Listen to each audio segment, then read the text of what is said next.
Desperate for attention in her failing campaign, Elizabeth Warren is now saying we must impeach Donald Trump because she has no solutions to any real problems in this country, and all people really want to do is have that tribal fight to see their side win. And that's why, at least in my opinion, we see so many people saying it's time to impeach Trump. But let me ask you this. What will that do?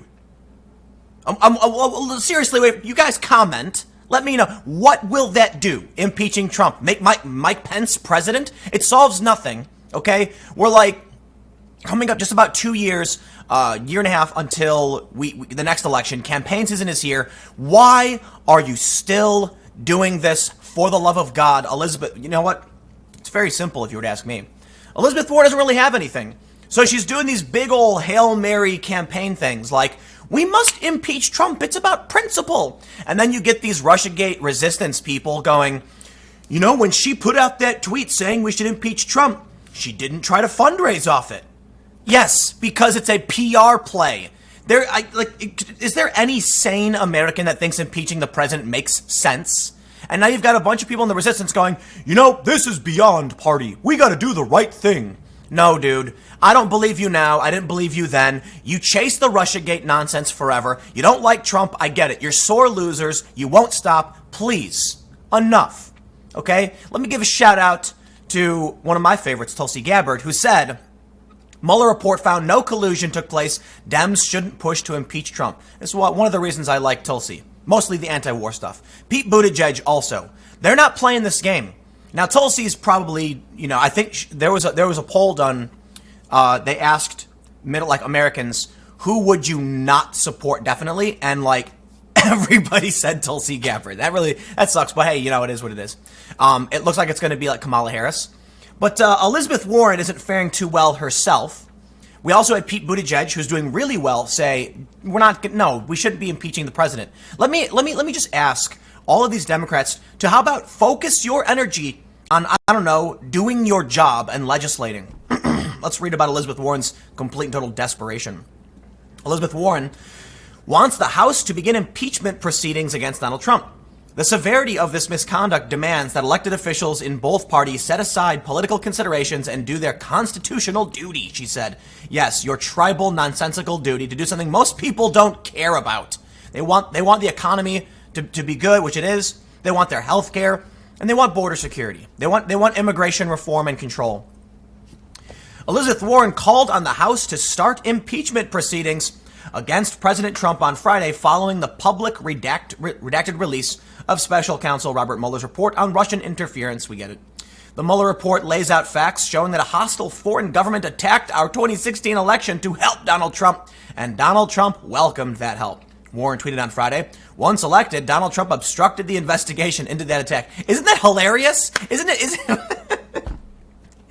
it hilarious that we can literally get to the point where Mueller makes no determination on obstruction? And in most instances where Trump is accused of at least trying to obstruct, which is, as much as the leftists want to admit it, debatable, okay, nothing happened. There was none. And so the report ends with no new indictments, no collusion, no obstruction. But don't let that stop Elizabeth Warren, who is quoted by saying Donald Trump obstructed the investigation. Oh my God. Welcome to Wally World.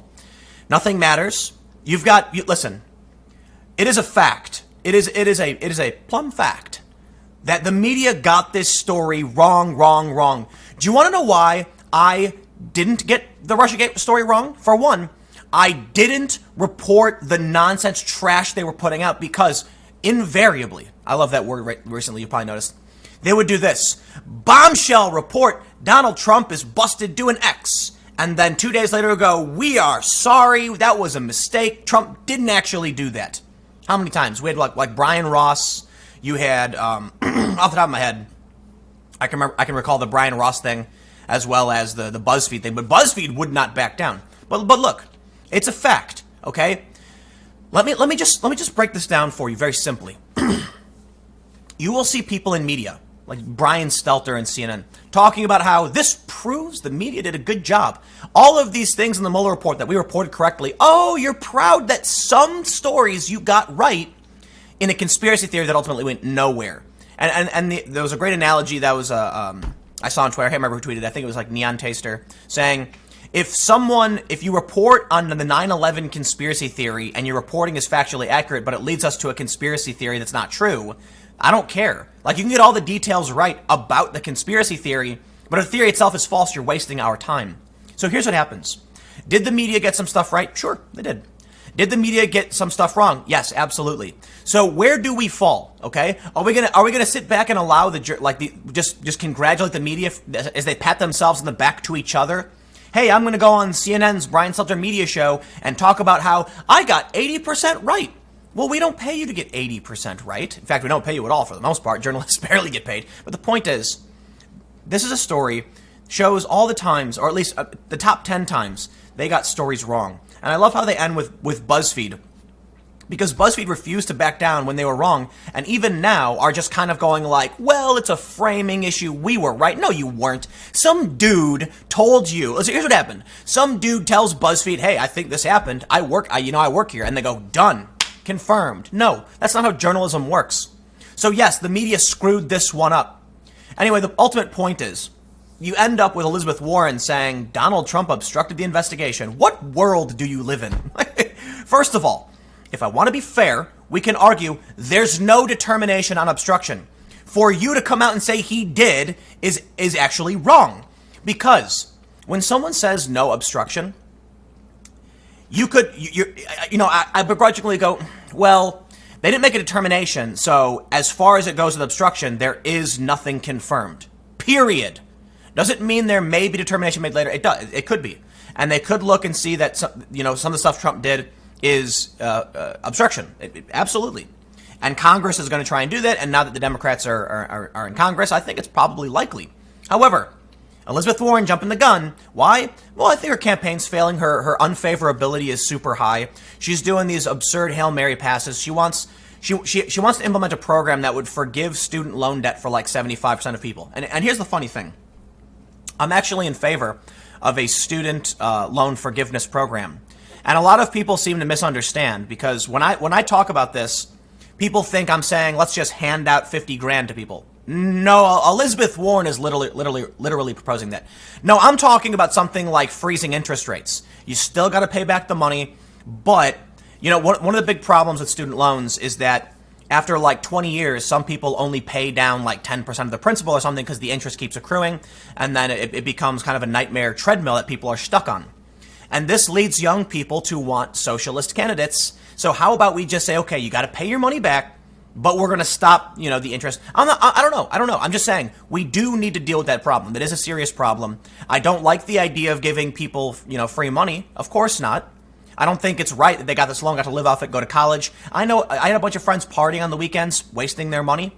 But I also recognize it's not about necessarily what's going to be fair between every single individual, because fairness doesn't exist, but about how we actually solve the problem. So Elizabeth Warren has now got some proposal that would, like, if you make less than 100,000, they cancel 50 grand in debt, which would cover like most people. I think that's a little too much, and I don't like the idea, and this is true for Yang too. I don't like the idea of promising money in exchange for votes, and there's legal ways to do it. Now, Andrew Yang has interesting ideas. So as much as I've never been a big fan of UBI, I still like the fact that Yang is willing to sit down, talk with people regardless of their political affiliation, and he seems like a real genuine guy who's trying to actually solve problems. But Elizabeth Warren's plan,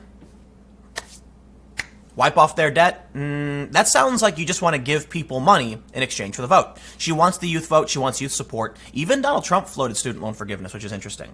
So let's just, it's a short story, but let's see what we got here. The severity of this misconduct demands that elected officials in both parties set aside political considerations and do their constitutional duty. That means the House should initiate impeachment proceedings against the President of the United States. These people are insane. And look, I'm just going to say it. I think we're nearing the end times. And I mean that kind of as a joke.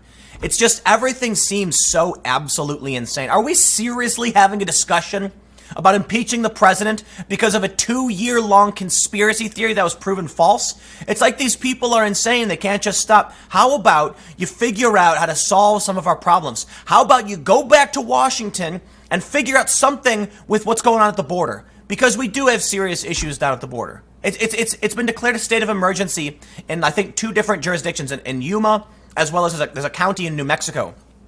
And the Democrats are saying it's immoral. I don't care. I don't even know what that means, okay? Wow, just, people are nuts. Here we got a little bit here extra from, I think, who is this? Washington Governor Jay Inslee and former HUD Secretary Julian Castro, who are both also running for president, both said that Congress should not take the possibility of impeachment proceedings off the table in statements on Friday, but didn't explicitly call for Congress to open those proceedings. I think it would be perfectly reasonable for Congress to open up those proceedings, Castro said in a CNN segment. It's clear that Bob Mueller, in his report, left it in the hands of Congress. They're going to decide whether they go down that route. Obstruction is in the hands of Congress. So again, there's no determination right now, if you want to be fair.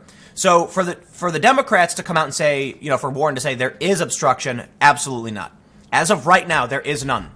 There's the possibility of it, and that's going to have to be determined. So, hey, Trump supporters, get ready for that. It might be coming, and that's fair.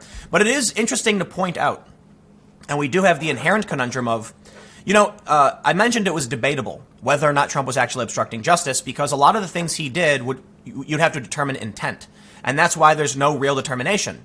Of course, the Democrats are going to claim there is intent, and that's what's insane. For me, here's what I'd like.